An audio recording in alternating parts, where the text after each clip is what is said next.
Respected listeners and dear students, Assalamu alaikum and welcome to my YouTube channel. Let's learn. Let's start the reading of chapter number 5 from unit number 1.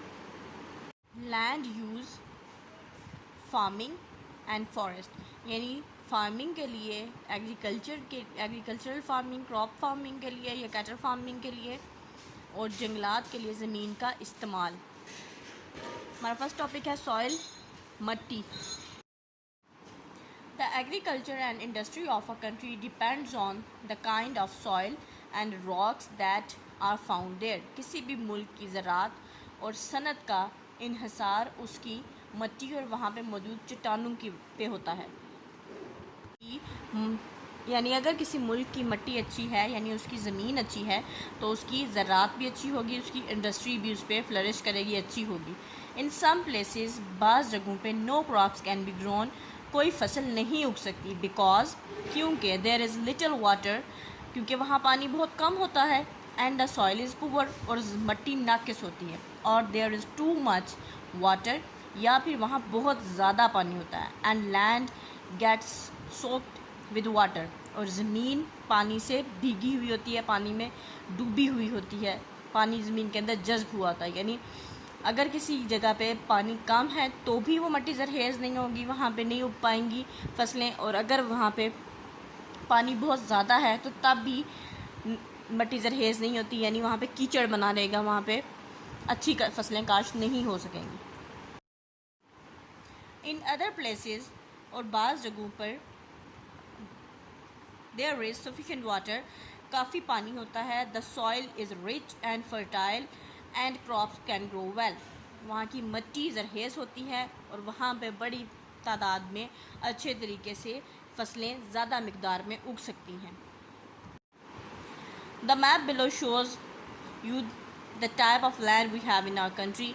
ये map है, इसमें ये हो रहा है किस किस्म की, ये शो हो रहा है कि किस किस्म की लैंड है पाकिस्तान में। ये साथ यहाँ पे कलर दिया हुआ है और स्केल दिया हुआ है। ब्राउन कलर है तो माउंटेन्स हैं, लाइट सा ग्रीनिश या येलोइश कलर है तो ग्लेशियर्स हैं, ग्रीन है, लाइट ग्रीन कलर है तो डेजर्ट्स हैं, ये पर्पल सा लाइट पर्पल कलर है तो टाइडल फ्लैट है, अगर ग्रीन है तो रिच सॉइल है, यानी फर्टाइल सॉइल है। तो ये सारा एरिया यहाँ पे, ये सारा एरिया कुछ सिंध का है और कुछ पंजाब का, फिर ये पंजाब का एरिया है और KPK का एरिया है, साथ में ये ब्राउन वाला बलूचिस्तान का एरिया है।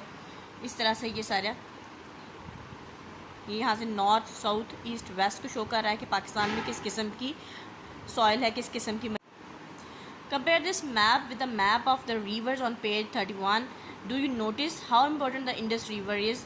इस मैप को आपने कवर करना है, कंपेयर करना है पेज नंबर 31 पे जो मैप है उसके साथ, और बताना है कि इंडस रिवर कितना इम्पोर्टेंट है पाकिस्तान में।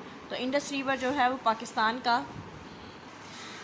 का सबसे बड़ा दरिया है। ये यहाँ से, ये जम्मू कश्मीर से बहता है और मुख्तलिफ़ जगहों पे इसके मुख्तलिफ़ नाम होते हैं, झेलम, चनाब, रावी, सुतले, ये सब इंडस रिवर में यानी दरियाए सिंध में ही गिरते हैं, और ये सबसे बड़ा पाकिस्तान का दरिया है और बहुत सारी ज़मीनों को ये सैराब करता है, यानी इसके पानी से बहुत सारी ज़मीनों को पानी लगा के वहाँ पर फसलें काश्त की जाती हैं। There are desert areas in east and west of Pakistan. Pakistan के मशरिक़ और मगरिब में सहराई इलाके हैं।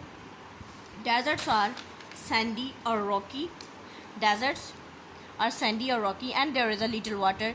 ये सहरा पथरीले और रेतले हैं और यहाँ पे बहुत कम पानी होता है।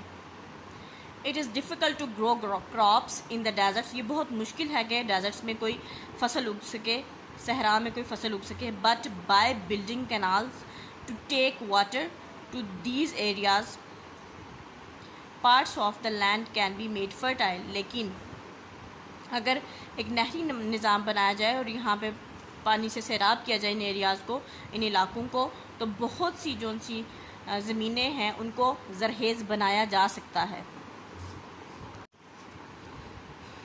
इन द साउथ, जनूब में, there is the delta of river Indus, दरिया सिंध का डेल्टा है, where it joins to the sea, जहाँ ये समुंदर को जॉइन करता है, समुंदर में गिरता है। डेल्टा क्या होता है, जब एक दरिया बहता हुआ आ रहा होता है और यहाँ पे मुख्तलिफ छोटी छोटी स्ट्रीम्स में, नदियों में डिवाइड हो जाता है और वो यहाँ V शेप में एक ऐसे यूं करके यूं शक्ल बनाता है और ये इस किनारे से वो दरिया के अंदर दाखिल होता है, इसको डेल्टा कहते हैं। Here the land is very low, यहाँ पे ज़मीन बहुत नीची है। The tide flood and land with salty sea water, यहाँ पे लहरों के साथ अक्सर ज़मीन पे सैलाब आते हैं और पानी जौन सा है वो नमकीन होता है। So not much grow here, तो ज़्यादा यहाँ पे फसलें नहीं उग सकती, यानी समुंदरों का पानी जौन सा है वो नमकीन होता है और जो साहिल समुंदर के साथ ज़मीन होती है वहाँ पे अक्सर जो लहरें, समुंदर की लहरें आती हैं उनसे अक्सर पानी मट्टी बह के चली जाती है और इस तरह के फ्लड्स आते हैं, कीचड़ बन जाता है, तो यहाँ पे कोई भी चीज़ ग्रो नहीं कर पाती, उग नहीं पाती फसलें। The most fertile soil is called alluvial soil, सबसे जरहेज़ मट्टी कहलाती है एलुवियल सॉइल। ये कीचड़ नुमा मट्टी होती है जो दरिया अपने साथ लाते हैं। This kind of soil is found in the plains, इस किस्म की ज़मीन, इस किस्म की मट्टी मैदानी इलाकों में मिलती है। अराउंड द ग्रेट रिवर्स, दरियाओं के इर्द गिर्द। When the river flood and overflow their banks, जब दरियाओं में सैलाब आते हैं और वो अपने किनारों से बह के अपने किनारों से बाहर निकल आते हैं, they deposit good soil on the land, तो वो ज़मीन पे अच्छी मट्टी, जो दरियाओं की मट्टी होती है जो अपने साथ वो लाए होते हैं, वो ज़मीन की तरफ धकेल देते हैं और ज़मीन पे छोड़ देते हैं।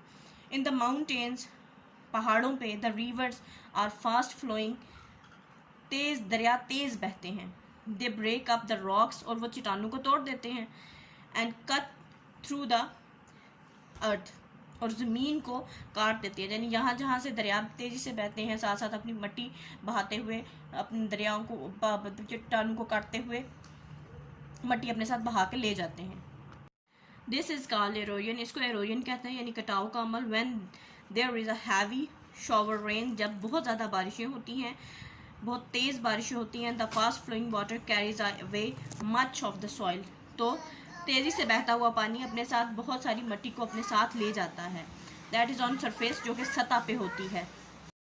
This top soil is usually fertile and good for crops, ये जो ऊपर वाली मट्टी होती है, सरफेस वाली, सतह वाली, ये बहुत जरहेज़ होती है और फसलों के लिए बहुत अच्छी साबित होती है। अंडरनीथ, जो कि नीचे होती है, नीचे वाली मट्टी, द सॉइल इज़ हार्ड, नीचे वाली मट्टी सख्त होती है, एंड लेस फर्टाइल, और कम जरहेज़ होती है। इफ़ एरोजन इज़ कंट्रोल, अगर हम कटाव के अमल को, यानी पहाड़ों के गिर गिर के, टूट टूट के दरियाओं में गिरने के अमल को रोक लें, farmers will be have better soil, तो किसानों को एक अच्छी मट्टी मिल सकती है, in which to plant crops, फसलों के अच्छी फसलों के उगाने के लिए।